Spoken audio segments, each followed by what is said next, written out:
Hi everybody, how are you doing today? Hope that you're feeling great wherever you are in the world. This is Margaret Manning with 60 and Me, and we are here for you if you're in that transition between 60, 70, 80 and aging gracefully.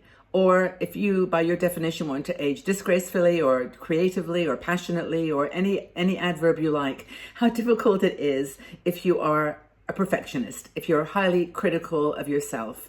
It doesn't matter which one of those words you've used to describe yourself. One of our bloggers, her name is Marie Morin, wrote this article about how hard it is to age gracefully if you are constantly, judging and course correcting because you are a highly perfectionist or highly critical person of yourself. So I wanted just to chat with you about that and give you some ideas about how you might be able to choose that adverb about your aging process, but do it authentically and do it without constantly, sort of overthinking, overjudging yourself. Now, she puts a quote in her article, which I wanted to read because it's kind of a nice one by someone that I actually very much admire, David Bowie. He says, aging gracefully is an extraordinary process where you become the person you always should have been. Gosh, how many women are just stuck in that kind of the woman you should have been, even defining what that woman is that you should have been. But that's the thing about aging gracefully. It's about finding your weaknesses, your flaws, the bumps, the things that are not perfect about you, and embracing them and making them part of who you are.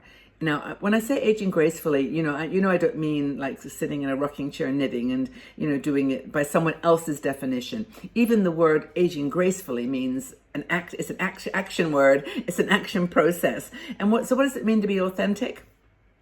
Well, it means to be comfortable in your skin, to actually feel like you're not hiding anything. You're not challenging anything in yourself. You're actually allowing yourself to be flawed.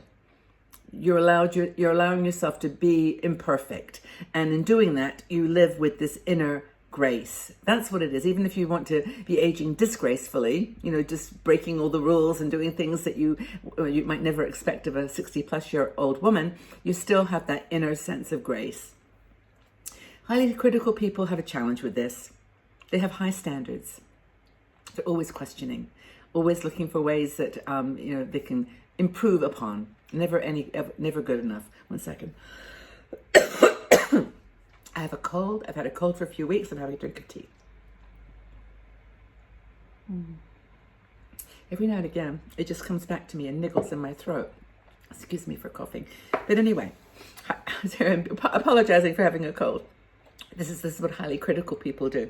So anyway, this is a challenge that we face when we're going into this aging process of aging gracefully, without being super critical of ourselves all the time. And there are some whose standards are so high that it's really painful, it's really stressful, and it's difficult to actually be comfortable with yourself as an older woman because you genuinely are not happy with the standards that you have set for yourself. And that it's kind of when your self-worth is all completely tied up with that kind of no loose ends, no imperfections, no flaws. Everything has to be perfectly perfect. So how do you age gracefully? Okay, life is stressful. We know this. It's not perfect.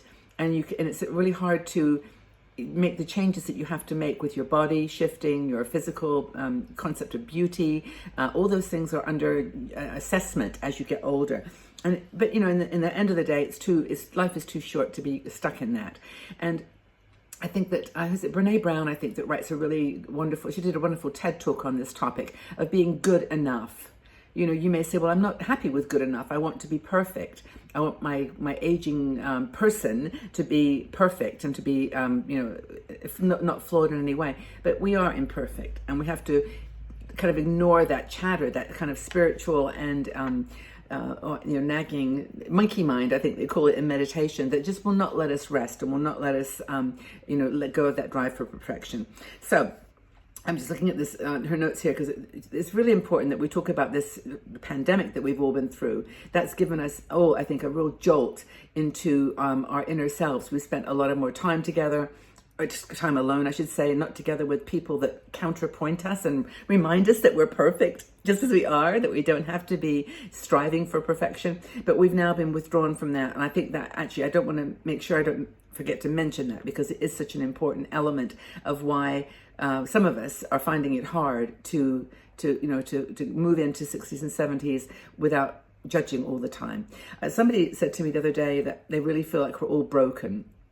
And I really, at the time, I totally agree with that, because I think that's true. I think we've all been through so much the last couple of years that we are broken in the sense that we're not full, we're not complete. There's things that are undone. And then I thought to myself, and I said it to this person, that, I think I'd rather use the word like we're just fractured. We're not broken. We've got little fractures, and like it's different between breaking your ankle and fracturing your ankle. Big difference. But the point is that we all are a little fractured, a little disconnected, a little bit fragile. Vulnerable, but we're not broken in the sense that we can never be healed. Even broken bones, of course, can heal. Even broken situations that may seem overwhelming and harmful, and separation, a loss, a death, all these things that really do break you, that we can actually then heal it with love. I think we truly, truly can. Now, in Marie's article, I want to make sure I follow her notes here, because she's got 5 tips on how to age when you're super highly critical.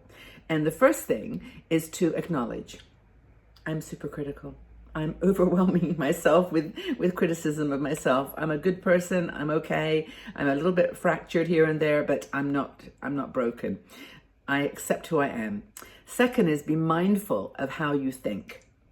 Your mind is what takes you down these pathways. And that's why I think for me, meditation over the 40, 50 years that I've been doing it has actually been such a helpful, tool. It's a technique. Compare always what you're saying about yourself to what is real, what is actual. Because, I'm not smart enough. I'm not beautiful enough. I'm not rich enough. I'm not. Just measure that thinking against what is real. And I think you'll find when you do that your highly perfectionist pattern starts to kind of crumble a little bit, and you start going, no, that is enough. That's okay. I'm okay. And I think that's the first thing, is just control the thinking. The self-talk, really important to do self-talk. Basically, I'm okay. I'm a good person. Just keep repeating to yourself, yes, I'm a little fractured. Maybe I'm even broken, but I'm a good person. And I'm capable of moving through this. I don't need to change something like fundamental in me. I'm not perfect, but I'm perfectly imperfect. And that's okay with me. The other thing is to call out second guessing and refuse to get trapped. Thank you, Marie, for this one. How many times do we get trapped in our perfectionist journey by comparing ourselves to the past? And looking at things that we did that we consider now to be a mistake, or that we did things that showed some weakness in us, or that we made some decision that was, that was basically harmful in some way to ourselves or someone that we loved, or you can think of them all, but just don't get caught up in that loop of regrets and guilt, because that will hold you back forever. And I'm just, honestly, the only reason I'm talking like I'm not lecturing at all, because I'm talking to myself as much as anything, but it's like, we only have one life, guys, and we've only got one chance to actually, get this kind of semi-right. We're not going to get it perfect, for sure. And be self-compassionate. Come on, take care of yourself, love yourself. You're okay.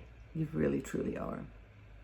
Now, in Marie's article, there's actually a little quiz, and there's like a true or false thing, and if you go and take the test, it's really right. I took it. It's quite interesting. Things like true or false. I'm uncomfortable when I make a mistake. I welcome unsolicited feedback. I often check and recheck my work to be sure it's done correctly. I mean, there's I think about 10 questions here. So go ahead and take that little test and see whether, by the standards of a perfectionist, where you are on the scale, and then you can start letting things go. Then you can maybe just let some of these things that are holding you back from being the authentic person that you want to be, imperfect as you are. That you can live with that, and that's okay. So thanks, Marie, for doing this article. I really found it useful myself. And basically, what are some of the ways that you have learned to be more compassionate with yourself? Are you a perfectionist? Would you say that you are a highly perfectionist or a super critical of yourself person? And if you are, have you found some ways to soften those edges? How have you become more compassionate? How have you stopped your mind from taking you to the past where all your flaws and mistakes are highlighted? What do you do to move forward? I hope that you found this useful. I really love this topic, actually, because I think that we're all dealing with this imperfection mania, that we're just not good enough, and we're doing just fine. So if you like this video, please subscribe to the channel. I would so much appreciate that. At a minimum, just give it a like, give it a thumbs up, because that allows our friends at YouTube to spread the word to other women and get this video in front of them. That's really important.